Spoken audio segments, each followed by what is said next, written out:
अस्सलाम वालेकुम dear student, hopefully आप सब ठीक होंगे। आज का हमारा जो लेक्चर है लेक्चर नंबर 13 है। ठीक है, आज हम करेंगे इफ एल्स स्टेटमेंट। ठीक है, ये हमारे पास होता क्या है, हम इसको अच्छे तरीके से समझते हैं कि हमारे पास कोई भी स्टेटमेंट होती है, जैसे कि पहले हमने की थी, अगर वो ट्रू होती थी तो वो रन कर जाती थी। लेकिन यहाँ पे हमारे पास क्या है कि इफ के अलावा एल्स है। ठीक है, इफ का मतलब है अगर आपकी कंडीशन ट्रू है तो वो ट्रू रन करेगी, अगर फाल्स है तो वो रन नहीं करेगी। यहाँ पे अगर आपके पास इफ के अंदर एक कंडीशन ट्रू है तो वो रन कर जाएगी। ठीक है, अगर वो ट्रू नहीं है तो एल्स में आप एक और स्टेटमेंट लेते हैं, अगर वो वाली ट्रू है तो वो रन कर जाएगी।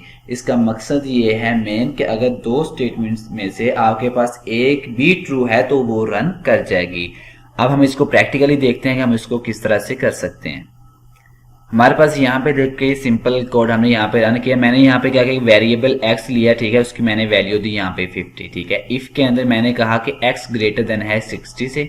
ठीक है, और मैंने करली ब्रेसेस शुरू कर दी। ठीक है, डॉक्यूमेंट डॉट राइट के अंदर मैंने यहाँ पे एलिजिबल लिखा, अगर तो ये कंडीशन ट्रू है तो ये एलिजिबल होगी। ठीक है, देन मैंने लिया यहाँ पे एल्स। ठीक है, एल्स के अंदर हमने क्या किया कि इसको हमने यहाँ पे एक और स्टेटमेंट दी कि अगर ये एलिजिबल नहीं है, अगर ये वैल्यू ठीक नहीं है तो ये नॉट एलिजिबल होगी। ठीक है, जैसे हम इसको सेव करके यहाँ पे रन करते हैं, ठीक है, तो आपके पास यहाँ पे ये आंसर आ रहा है नॉट एलिजिबल। जो आपकी वैल्यू x की है वो आप देख रहे हैं कि वो 50 है, तो वो कैसे ग्रेटर देन 60 हो सकती है। ठीक है, जैसे ही आप यहाँ पे आते हैं और यहाँ पे आकर अपनी वैल्यू चेंज करते हैं, हम यहाँ पे वैल्यू अपनी लेते हैं 40, सेव किया और यहाँ पे जाके हम इसको रन करते हैं। ये देखें यहाँ पे एलिजिबल बोल रहा है। ठीक है, तो इसका मेन मकसद आपके पास स्टेटमेंट का ये है कि आप कहीं पे भी ये स्टेटमेंट लगाते हो कि आपके पास इतनी वैल्यू होगी तो वो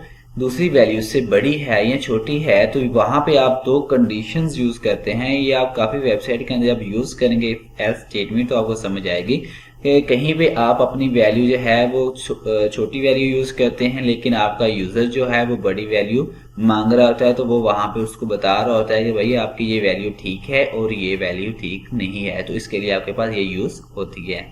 तो आई होप आपको आज की वीडियो काफी समझ आई, काफी इन्फॉर्मेटिव लगी होगी। तो जिन स्टूडेंट ने अभी तक चैनल को सब्सक्राइब नहीं किया वो जल्दी से चैनल को सब्सक्राइब करें और इसको अपने दोस्तों के साथ भी लाजमी शेयर करें, और इस तरह के मजीद वीडियो के लिए, नई अपडेट के लिए हमारे चैनल के साथ रहें।